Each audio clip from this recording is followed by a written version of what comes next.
Miaka 4 iliyopita, hospitali ya rufaa ya mkoa wa Simiyu ilikuwa na jengo moja pekee. Wagonjwa walihangaika kupata huduma, wengine wakisafiri mbali. Kuleta jengo hili rais, na mimi nikamshukuru rais. Amenatuwekea hospitali ya kutuwekea operation.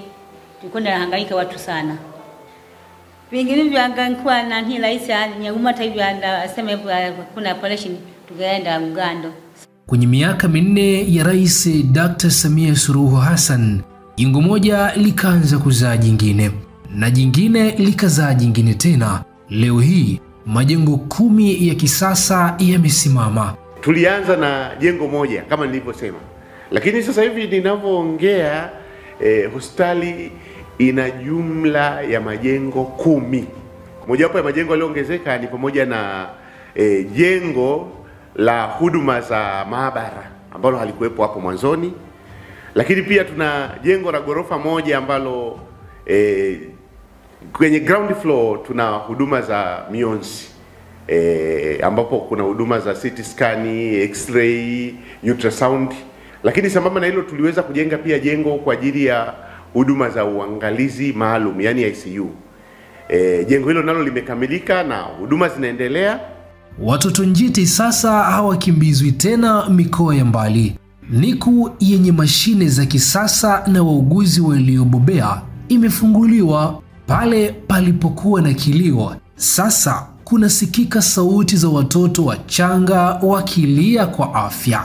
Sambamba na hayo tumejenga jengo la mama na mtoto. Hili jengo la mama na mtoto peke yake tu limegharimu zaidi ya shilingi bilioni 7. Jengo hilo lina uwezo wa kubeba wagonjwa zaidi ya 160 kwa wakati mmoja. Hapa nimefika kwa kumsindikiza mke wangu, alikuwa amekuja kujifungua. Nashukuru amejifungua salama, mtoto yupo salama, mama pia yupo salama, amejifungua safi kabisa. Nashukuru kwa huduma tulizozipata hapa. Naishukuru serikali kwa kuwekeza kwa uwekezaji huu. Giza la kukosa vifaa limeondoka, imeingia nuru, sababu Simiyu sasa ina X-ray ya kisasa inayofanya kazi vizuri. Huko nyuma tulikuwa tuna mashine ya X-ray ambayo ni ya kizamani kabisa, lakini katika kipindi hiki cha miaka 4 tumeweza kupata mashine ya X-ray ya kisasa ya kidijitali sambamba na mashine ya X-ray nyingine ya kisasa ya kidijitali, lakini unaoweza ukatembea nayo kutoka kwenye eneo moja kwenda kwenye eneo jingine. Kwa hiyo baada ya kupimwa, kipimo kikishatumwa, daktari anaona majibu moja kwa moja mahala alipo. Na wagonjwa wanahudumiwa kwa wakati, sababu zaidi ya watumishi 110 wapya wameajiriwa. Zile foleni ndefu zilizowatesa wananchi zimebaki kuwa historia.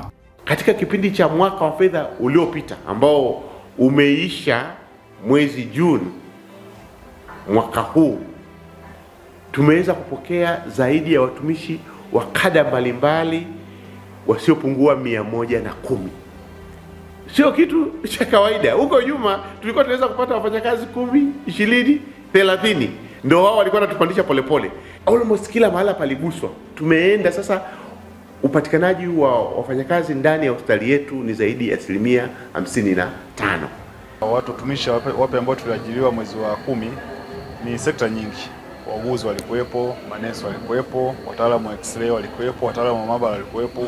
Kwa hiyo hata zile sehemu ambazo zilikuwa zina upungufu wa watumishi katika utoaji wa huduma, kwa mfano madaktari walikuwa wanazidiwa wagonjwa, lakini kwa sababu ya ongezeko la madaktari ambao tumewapata, ina maana wagonjwa wanaona kwa wakati.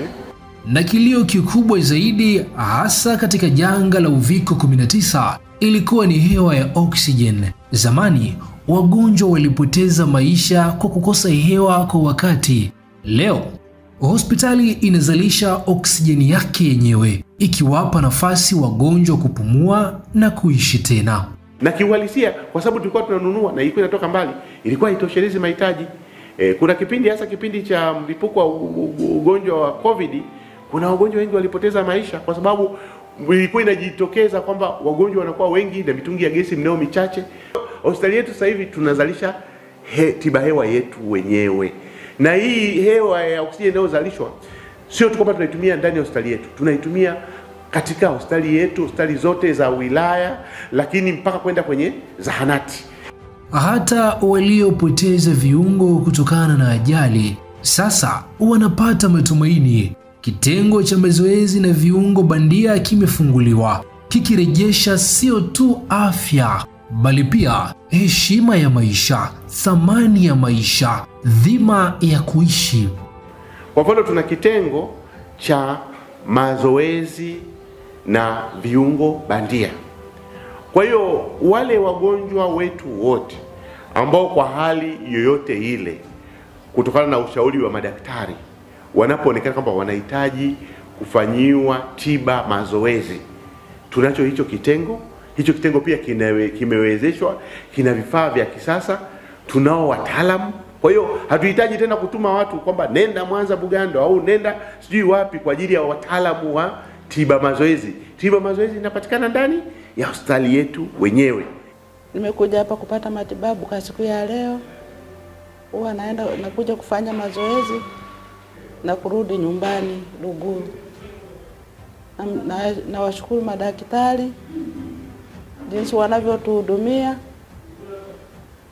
Ninashukuru sana kwa huduma yao, ni nzuri kwa kweli. Lakini kana kwamba hiyo haitoshi, kwa wale wagonjwa ambao kwa njia moja au kwa bahati mbaya wamepoteza viungo, amekatwa mguu, kakatwa mkono, tunacho kitengo chenye uwezo wa kutengeneza viungo bandia. Ili kupata mguu bandia kuna stage tofauti tofauti lazima zipitiwe ili mguu bandia uweze kukamilika.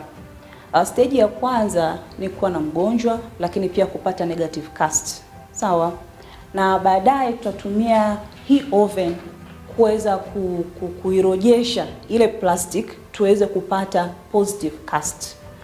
Kifaa hiki hapa kinaunganishwa na kifaa hiki hapa ili kuweza kupata hiyo positive cast ya mgonjwa. Yaani inatolewa plastic hapa kwenye oven, inawekwa hapa. Kwa kutumia hii suction machine tunaweza kupata positive cast ya mgonjwa kwa ajili ya taratibu zinazofuata kuweza kutengeneza mguu bandia au kifaa tiba saidizi. Ni maajabu au miujiza ya utengenezaji wa damu, ambapo tunaambiwa katika kanda hii ya Ziwa ni hospitali 2 tu zinazotengeneza, ikiwemo hii ya Simiyu.